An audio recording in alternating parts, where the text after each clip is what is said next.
Hi, we're back. Today we are going to try, for the first time, Julia Child's version of French onion soup. So Ashley and I love French onion soup, and we've been wanting to try it. I found this recipe. You know I always have my modifications. So we're going to try it with my modifications and hope it comes out well.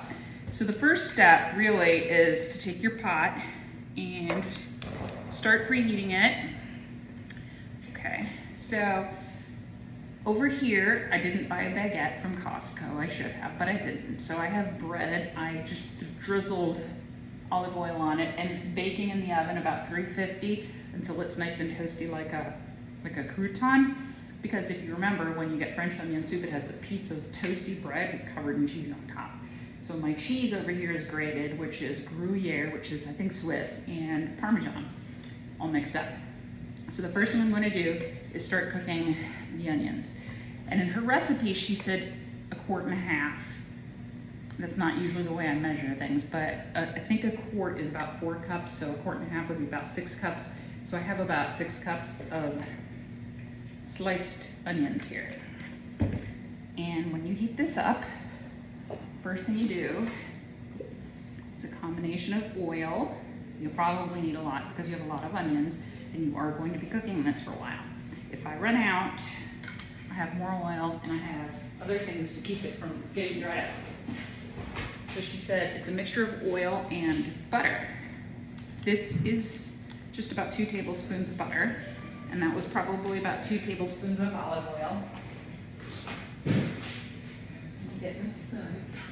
They say for cooking just olive oil, if you want to have it with bread or on a salad, you use extra virgin, which gives it more flavor. I use extra virgin for everything, just because I like it.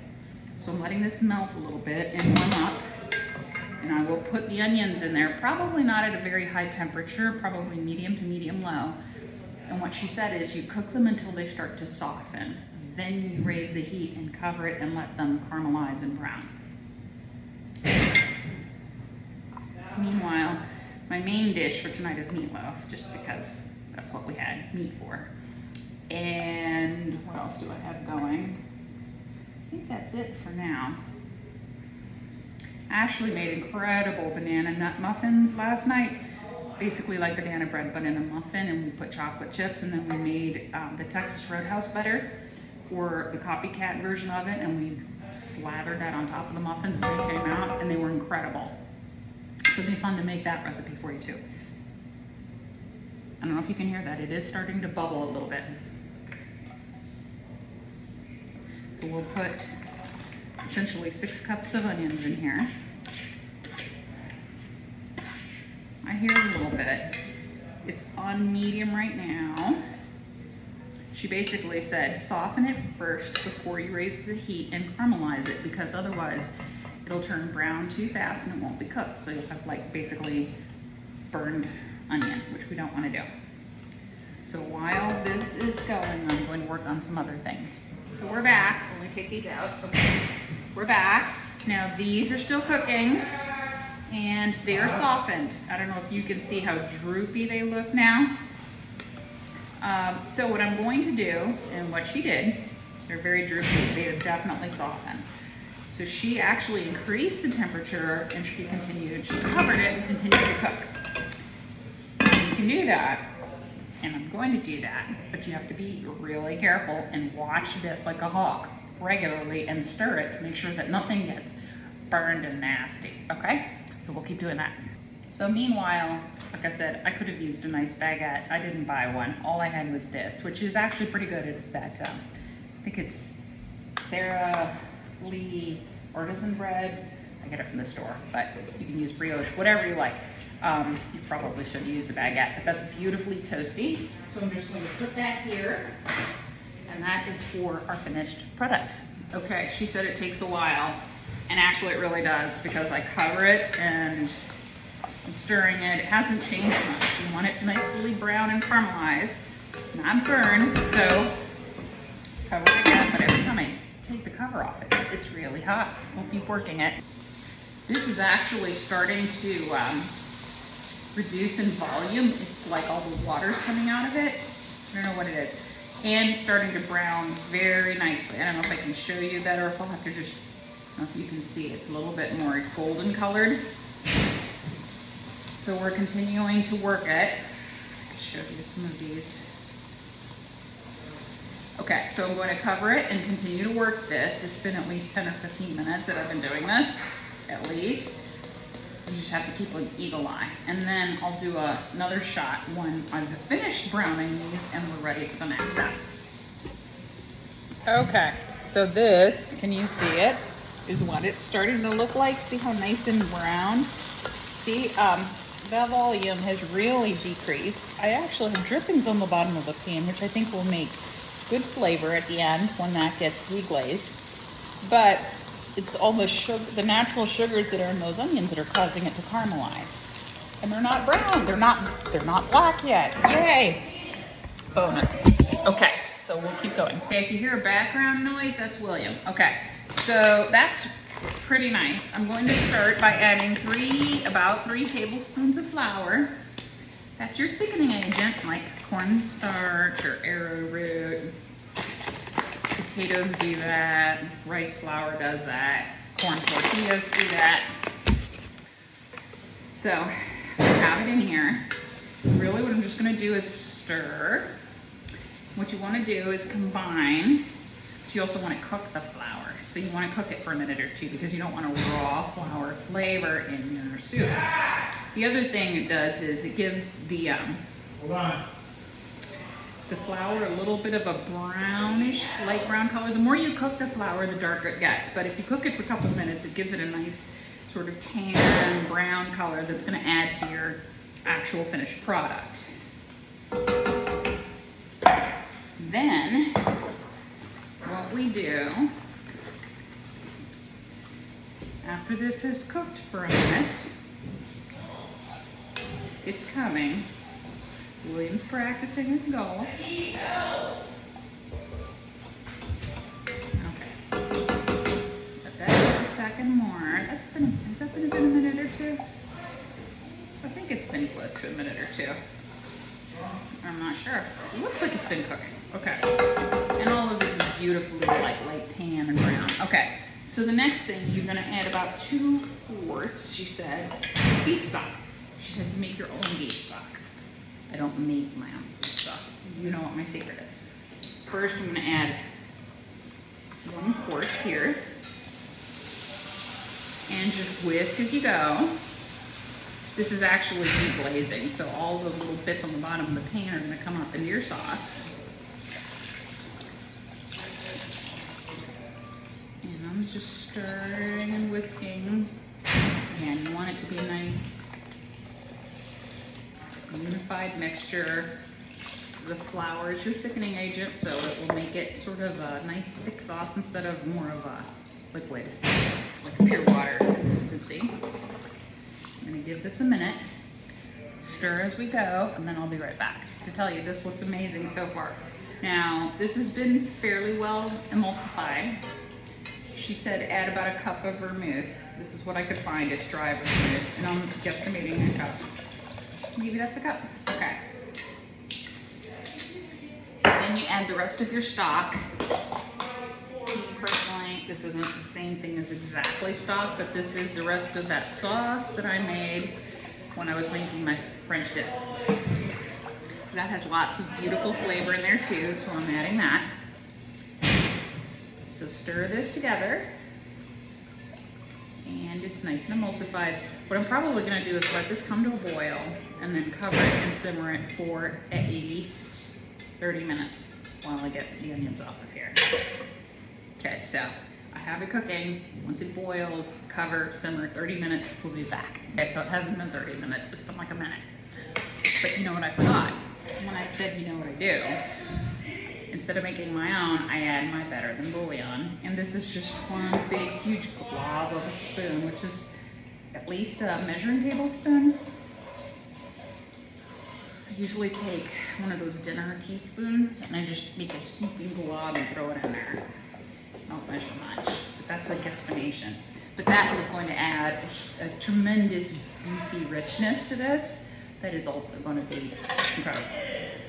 and more than you'll get from a can of stock.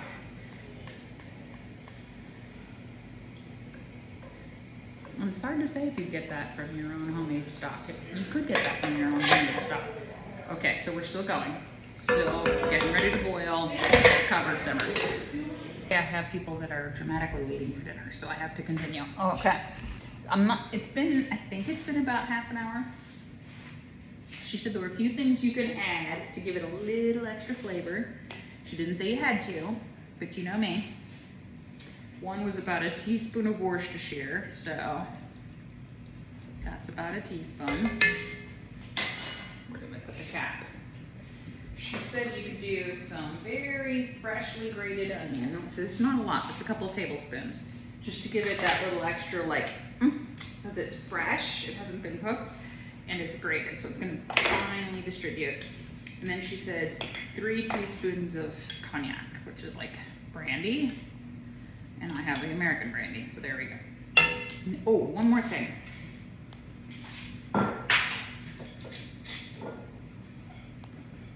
She said you could add some slivers of cheese. I don't know if she didn't specify, and I didn't see anything written, so I'm just throwing in a little cheese. So I'm just gonna let this continue to cook. Let those melt and emulsify. Then we'll put it together and put it back in the oven to finish for the final product. Okay, so that is cooked. It's only been a couple of minutes, but I have people that are hungry and grouchy. So the next step is really just to take this and ladle it into your soup bowls. About 2 big scoops. That looks nasty. Well, you can have meatloaf or mac and cheese.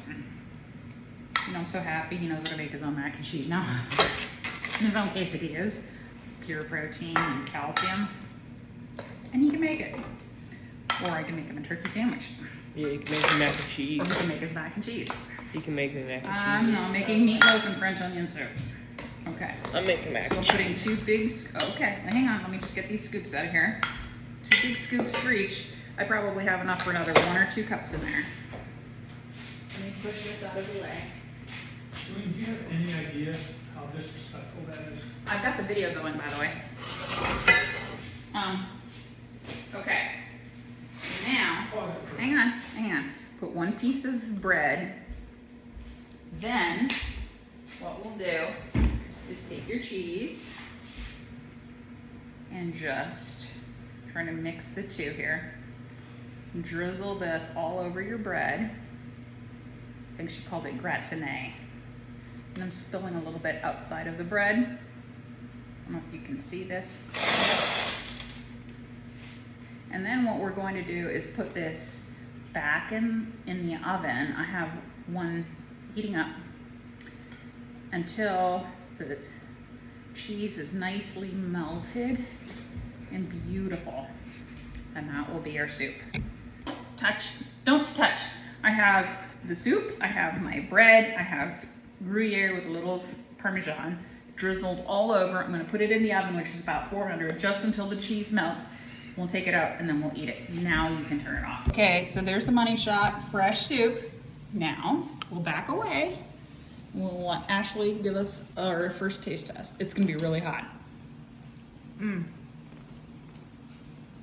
Perfect. The onions are amazing. It's got a lot of flavor to it. Really well done. So that was Julia Child's French onion soup with only 1 little modification of my own. I guess 1 thumbs up. We'll come back and I'll let you know what I think. So here I am getting ready for my soup to cool a little bit. I'm looking at this book called The Cooking of Provincial France. I'll see when it was published. Probably when I was born. Where is the year? I'm not finding it. Am I blind? 1968. It's older than me. It's Renee's age. Okay, so I'm gonna try to see if I can find a good recipe from this book to make another day. This is Julia Child from one of her videos. We have a thumbs up from Ashley. I haven't broken up my little bread yet. I'm just gonna taste some of the soup from around it. Ready?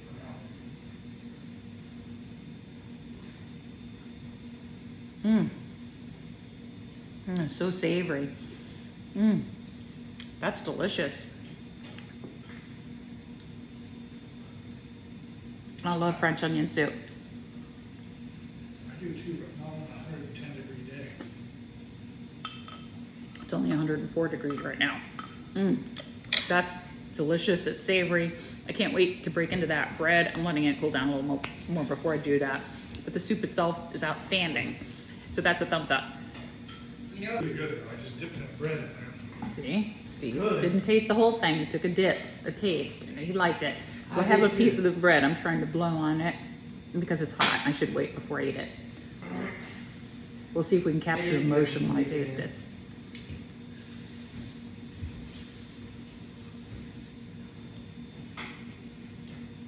I feel like I'm at a little French cafe. All I need is a glass of wine and a cigarette. And hairy underarms. Maybe. Okay. Bye.